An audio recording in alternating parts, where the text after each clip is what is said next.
Hi guys, it's Paul from ModCon here. I hope I find you all well. This is my latest build using ICM's Heinkel He111H-16 kit and Tamiya's V-1 flying bomb. So to start off, we have here the wing supports with the wheel wells in between and the various bulkheads through the centre of the fuselage. It's really important to make sure you use the right pieces for the wheel wells, as they can be easily mixed up and you don't want that impacting your kit later on. I've also done some work on the cockpit floor and the side panels which fit in to block off the view into the wing from the cockpit. Here's one here for the left side. Any instrumentation that needs transfers, they will be attended to as well, and then the whole area will be blackwashed to bring the colour scheme more into line with RLM 66 dark grey. The pilot's seat here will also receive its seat belts in due course.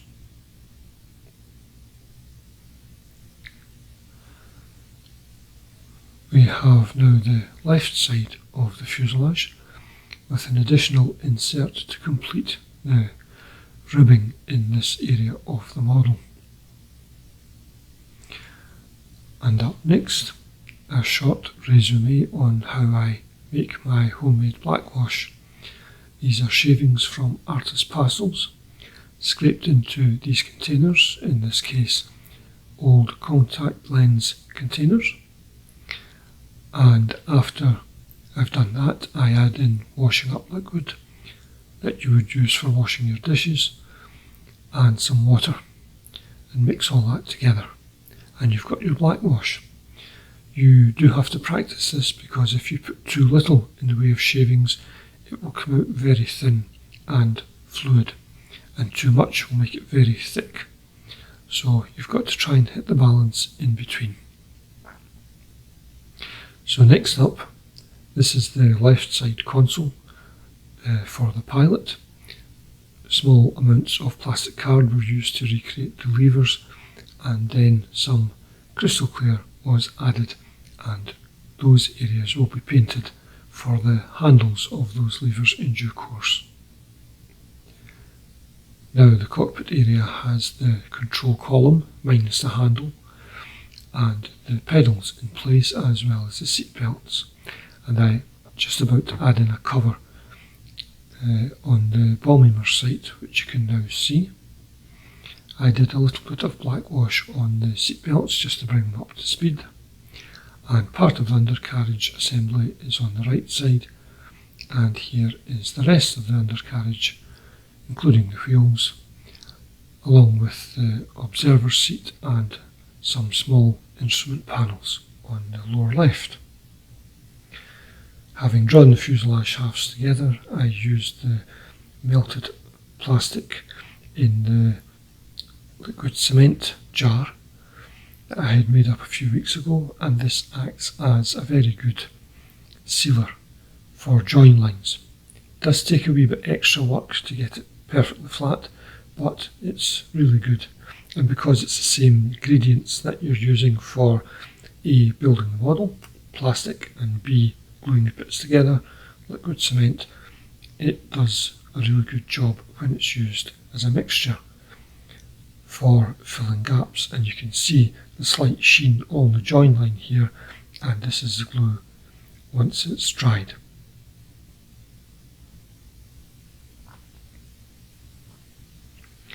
The side windows have also been added in at this point, and the ones in the lower gondola are also in place. Now coming up next, you'll see the wings in place. First bit to go in is the central section for the bombs. I'm not using it here, but it needs obviously to go in place. If you're putting the engines in, I would suggest you follow instructions. But I'm not putting the engines in, so I decided to put the top wing on first, because the join line here on the underside, where the wing meets the fuselage, the wing needs a little bit of tweaking to get it to curve in the right places. Excuse me. So Next up we have, what do we have? We've got the tailplane. So the elevator is made of two pieces. They've already been glued together and they sit here in the hinges like so. And then the upper section of the horizontal tail is glued, and that can be put together as one assembly. I found these parts to go together very well. The joins of the wings and the tail planes are out ever so slightly and may need a little bit of filler to perfect them, but it shouldn't be beyond a good modeller to achieve that end.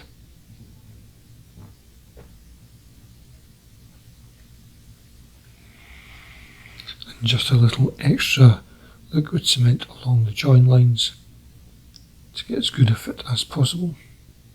In the background you can see the ailerons are already drawn together, as is the other side of the horizontal tail, and on the left side the tape holding the top and bottom sections of the wing together. I should add the landing light on the wing. You can just see it here. It's a wee bit awkward to get into position, but again, nothing that should be particularly difficult for you. These side sections, which form the rear of the engine cowlings and also give you the area where the exhaust pipes go, these are two pieces into the one space. They're not the best fitting, as you can see, and it's a wee bit tricky getting things aligned, but it is doable. These areas that I'm pointing out with the tip of the knife, I had to force these in because there's a pin on either side that fits into a hole on the side sections, and they are very good once they're in place because they really hold everything together very well. Also, the radiator grills are in, and now we have the remedial work getting done round about the upper surface areas to bring the contours of these cowling sections into place. And here on the undersides, in at the forward area of the nacelle inserts, you can see a little bit of filler. I used AK putty for this job and I found it to be really good. Now the upper join line on the fuselage has been sanded out and the ailerons have been attached, and also the radiator baths have been put in place.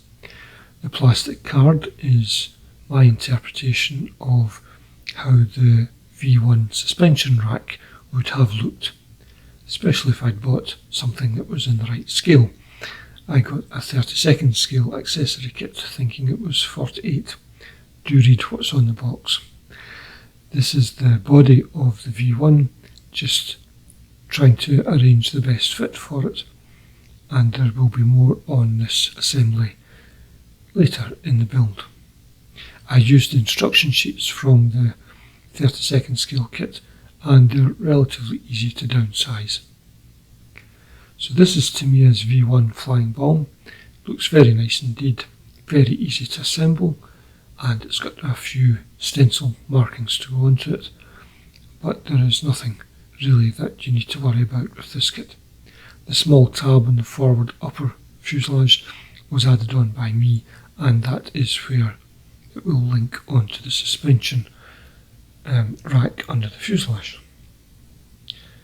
Its wings are relatively straightforward and pose no problem with getting them attached onto the fuselage. They actually attach pretty well without any glue, so that widens your options as to how to display it, which again you will see later. These are the tailplane pieces. They are one-piece items. And next up we have the undercarriage doors for the Heinkel. And next up again we have the propellers. Now the propellers are the wrong shape. The circumference of the back plate is absolutely accurate. The propellers themselves, the blades are great, but the spinners are the wrong shape. There are alternatives, but I bought one of them and the circumference of that one's back plate was too small, although the propeller spinners themselves were perfect. So you might notice here that there's a undercoat on the Heinkel, and all the various bits and pieces of remedial work, join lines, filler have disappeared, and the kit looks lovely. I love covering up all that work with a coat of paint. I think everything looks pretty good here. And a final image of that before we move on. Again, showing you some of the suspension rack detail there. Now I'm about to start applying paint, and this will go on to the airframe of the Heinkel in very thin coats. I think eventually I put two or three thin coats of paint onto the model, and this is the first of those shades, RLM71 dark green. The colour scheme will just be a basic green and dark green upper surfaces and black under surfaces. I didn't want to do the cloud pattern because, frankly, that's the most well-known colour scheme, but I couldn't find any H-16 variants that carried that, or indeed any other style of colour scheme, so I just stuck with the basics. The H-16 and the H-20 bomber versions were the ones that were redesignated H-22s when they were fitted out to be missile carriers. The H-22 was an unofficial designation for these aircraft because they did not come off the production line as H-22s. They got that designation after being removed from the units they served with and being modified for the missile launching role. Therefore, that explains why H-22 was not an official designation. And incidentally, the same with H-21 bomber that became the transport H-23. That was another unofficial designation because they too were aircraft taken from existing units and modified for that purpose. So having to settle with the kit propellers and spinners, this is me painting them up just now. At the centre, at the top of this section of video, you can see the exhaust pipes with the flame dampers ready to be attached as well. So next up there will be a short section of video showing the finishing off of the lighter of the two dark greens, and then some spray work on the splinter pattern, and I'll come back to you after you've seen that.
So now, after the musical interlude, we have the big reveal.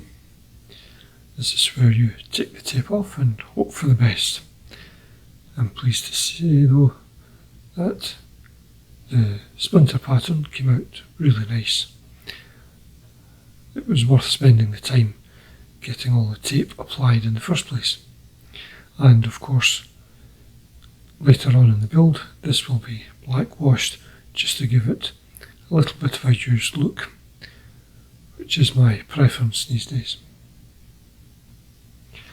The undersides would later be painted black, and that really would be the end of the work on the Heinkel airframe as far as painting is concerned. And now, just to finish this section of the colour scheme, a couple of photos showing the splinter pattern when it's finished with a light coat of gloss varnish. And next up, we are moving on to the undercarriage installation.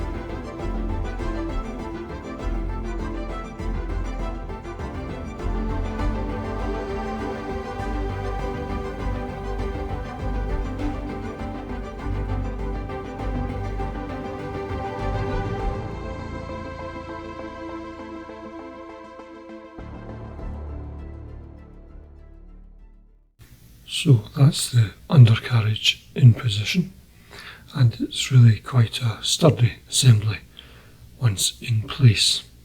Probably that small arm that I was fitting in at the end there was the trickiest part to do. This now is the pilot's left-hand console with the various levers, and their handles have been painted up. This sat at the angle here that you see it, and there's a smaller attachment at the very front of this, and it's a little bit awkward when you're building this because the kit piece is too large.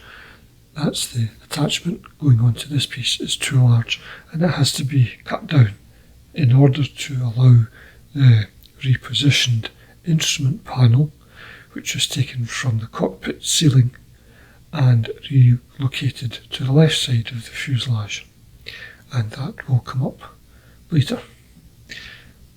At present, we're looking at the observer seat, excuse me, and that goes in first,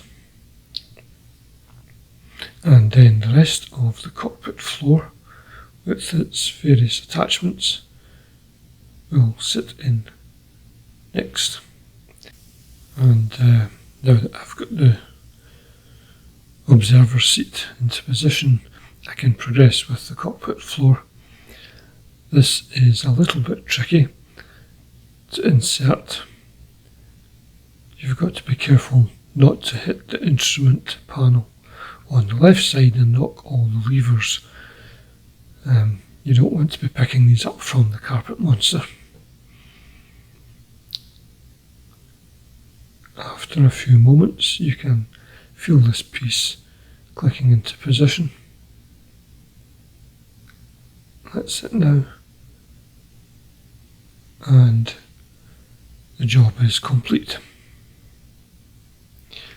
And following this, there are some photos coming up of the complete cockpit so that you can see all the detail more clearly.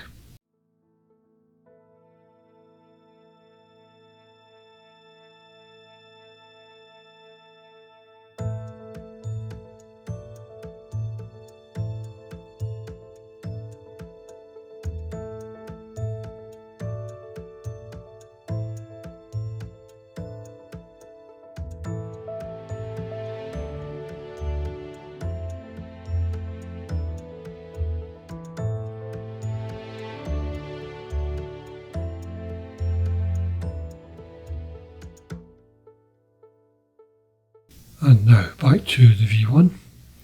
It's been painted up, it's got its markings on, and it's time now to remove the excess black wash to reveal the colour scheme underneath.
So guys, that's the V1 finished, and I'm just putting the finishing touches to the Heinkel. The canopies are in place, and shortly you will see the final pictures and video sections in this build. I hope you've enjoyed it, and I hope to be back amongst you again with another video in due course. Until then, take care and look after yourselves. Cheers, bye.